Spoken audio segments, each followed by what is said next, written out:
Hello everyone, welcome back to my channel. তোমরা সবাই কেমন আছো? আশা করি সবাই খুব ভালো আছো। আগের ব্লগে তোমাদেরকে চন্দ্রেশ্বর মন্দির আর কৃষ্ণ মন্দির দেখিয়েছিলাম। তো তারপরে এসে স্নান টান করে খাওয়া দাওয়া করে একটু রেস্ট নিয়ে বিকালবেলা আমরা আবার অটোয় ভাড়া করে নিউ দীঘা থেকে কিছুটা দূরে, ওই 10 থেকে 15 মিনিট দূরে এই ঢেউসাগর পার্ক আমরা চলে এসেছি। দেখতেই পাচ্ছ লোকের ভিড়। তখন তবু একটু বিকেল ছিল, সন্ধ্যের দিকে আরও ভিড় হবে। তো ঢুকার মুখের গেটটায় দেখো, এখানে বড় জিরাফ তিনটে 6টা আর 2টো ছোট জিরাফ আছে। টোটাল 6টা দিয়ে 8টা জিরাফ ঢোকার মুখেই রয়েছে গেটটা। প্রচুর বড় এরিয়া জুড়ে এই ঢেউসাগর পার্ক। তো ফার্স্ট টাইম আমিও দেখছি, তো তোমাদেরকেও দেখার সুযোগ করে দিচ্ছি। তো যারা দেখোনি অবশ্যই ভিডিওটা দেখবে, আর ভিডিওটা কিন্তু কেউ স্কিপ করবে না। তো দেখো, ঢোকার মুখেই প্রথমে সেলফি জোন আছে। সেলফি জোন মানে কিছু আছে যেগুলোতে সেলফি তোলা যায়। তো সেরকমই কিছু কার্টুন আছে বা কিছু লাভ চিহ্নের সাইন আছে। আর এপাশে দেখতে পাচ্ছ বাচ্চাদের খেলার মতো, যেগুলোতে বাচ্চারা লাফায় ওঠে, সেরকম এখানে কিছু জিনিস আছে। তো এখানে 50 টাকা করে এক একজনের করে নেয়। তো আমার ছেলেকেও আমি তুলেছিলাম, কিন্তু আমার ছেলে এতই ভয় পাচ্ছিল যে ও উঠতেই পারছিল না। তো সামনেটা একটু লাফিয়েই ও নেমে পড়েছিল। আর ওই কারণে আমাদের কাছে সেরকমভাবে টাকাটাও নিল না, কারণ ও যেহেতু খুবই ভয় পাচ্ছিল এবং উঠতে চাইছিল না। তো চলো, তারপরে আমরা আবার হাঁটতে হাঁটতে তোমাদেরকে ভেতরের দিকটা একটু দেখিয়ে নিচ্ছি। এবং জায়গাটা খুবই বড় এবং খুব সুন্দর, এবং লোকও প্রচুর বেশি। তো যখন আমরা ঢুকেছিলাম তখন প্রায় 5টা, কিন্তু তারপরে সন্ধে হতে আরও ভিড়টা প্রচুর বেড়ে গিয়েছিল। আর এটা হচ্ছে দীঘার একটা নতুন আকর্ষণ বলতে পারো, ঢেউসাগর পার্ক। তো তোমরা দীঘা গেলে অবশ্যই এই পার্কটা যেও, তোমাদের আশা করি খুব ভালো লাগবে। কিন্তু সবথেকে বড় জিনিস এই যে দেখতে পাচ্ছ, এখানেও একটা সেলফি তোলার মতো জায়গা রয়েছে বা ছবি তোলার মতো জায়গা রয়েছে। কিন্তু সবথেকে বড় কথা এখানের একটা জিনিস কি, যে কোনো জিনিসেই তুমি খাও বা ওঠো, সব কিন্তু রেঞ্জ কিন্তু খুবই বেশি। দেখতেই পাচ্ছ এখানে কিন্তু বোট চলাচল করছে। বোটেও কিন্তু 50 টাকা করে টিকিট।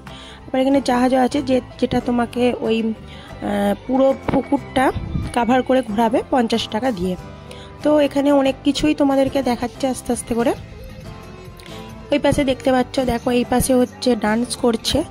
এটাতেও ফোনটা, তোমরা অনেকেই জানো, ফোনটা এই স্টিকটার মধ্যে লাগিয়ে এখানে ডান্স করা যায় বা রিলস বানানো যায়। এরকম একটা জায়গা আছে, কিন্তু এখানেও হয়তো নানা করেও মনে হয় 50 টাকা নেয়, তবে আমি জানি না রেটটা ঠিক। তো একজন করছিল, তো তাকেই তোমাদেরকে দেখালাম। পেছনে দেখতে পাচ্ছ দোলনা টাইপ রয়েছে, সেগুলো কিন্তু ইলেকট্রিকের। সেখানেও বাচ্চারা অনেকেই মানে দোলছে। তো সেই দিকটা দিয়েও গিয়েছিলাম। ওই যে দূরেই দেখতে পাচ্ছ লাইটিংয়ের সব খেল, তখনও সব আলো জ্বালানো হয়নি। তো মোটামুটি ওই জায়গা দূরে লেখা আছে ঢেউসাগর পার্ক। আর এইখানেও কিন্তু ছবি তোলার একটা খুব সুন্দর জায়গা, সেই যেটাকে বলে সেই রথের মতো, সেরকম একটা জায়গা আছে। তো এখানে খাওয়ার জায়গাও রয়েছে, সমস্ত রকম খাবার পেয়ে যাবে, কফি, চা, তারপরে নানা রকম কাটলেট পেয়ে যাবে, নানা রকম আইসক্রিম পেয়ে যাবে, সমস্ত কিছুই কিন্তু এখানে পেয়ে যাবে। তবে রেঞ্জগুলো কিন্তু একটু খুবই বেশি। তো যাই হোক, তো আমরা হাঁটতে হাঁটতে আবার দেখো এদিকে উঠছিলাম। এই দিকটাতে কি আছে চলো তোমাদেরকে দেখাই। কিন্তু কত সুন্দর আলো ঝিকিমিকি করছে, আলোগুলো খুব সুন্দরভাবে সাজানো আছে। এবং এই এরিয়াটা কিন্তু খুবই বড়, একটু সময় নিয়ে তোমাদেরকে ঘুরতে হবে।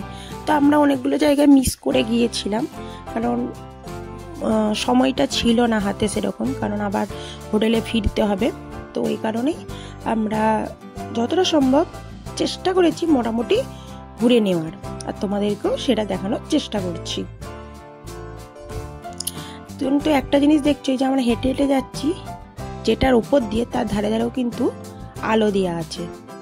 এবার তোমাদেরকে চারপাশটা একটু দেখিয়ে নিচ্ছি।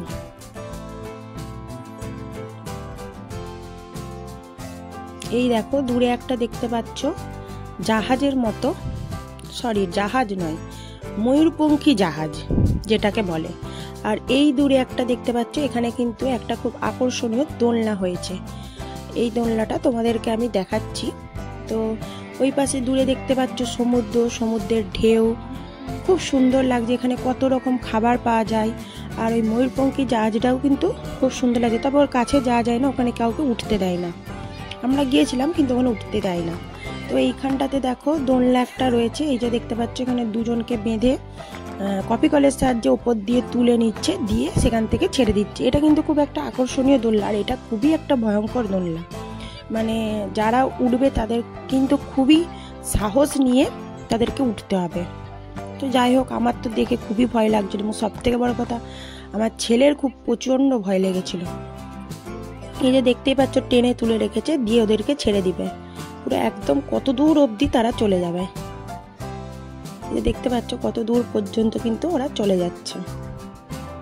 তো এখানে অনেক লোক দেখছে এবং ভিডিও করছে। খুব সুন্দর জায়গাটাও এবং খুব সুন্দর, আমার তো খুবই ভালো লেগেছে। আরও যদি হাতে সময় থাকতো আমি আরও অনেকক্ষণ থাকার চেষ্টা করতাম।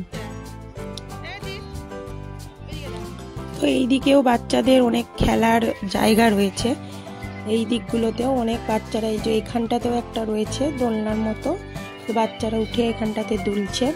এই দিকটাতেও আলোর অনেক রকম কায়দা করা আছে। এখানেও দেখতে পাচ্ছ কি সুন্দর ঢেউসাগর লেখাটা লেখা আছে। তো তারপরে আমরা মোটামুটি ঘুরে এই যে এই জায়গাটা দেখতে পাচ্ছ, এখানে কিন্তু তোমরা কম বেশি অনেকেই দেখেছো যে আইসক্রিম নিয়ে এরকম ওরা মজা করে, সেই কিন্তু তুরস্কের আইসক্রিম।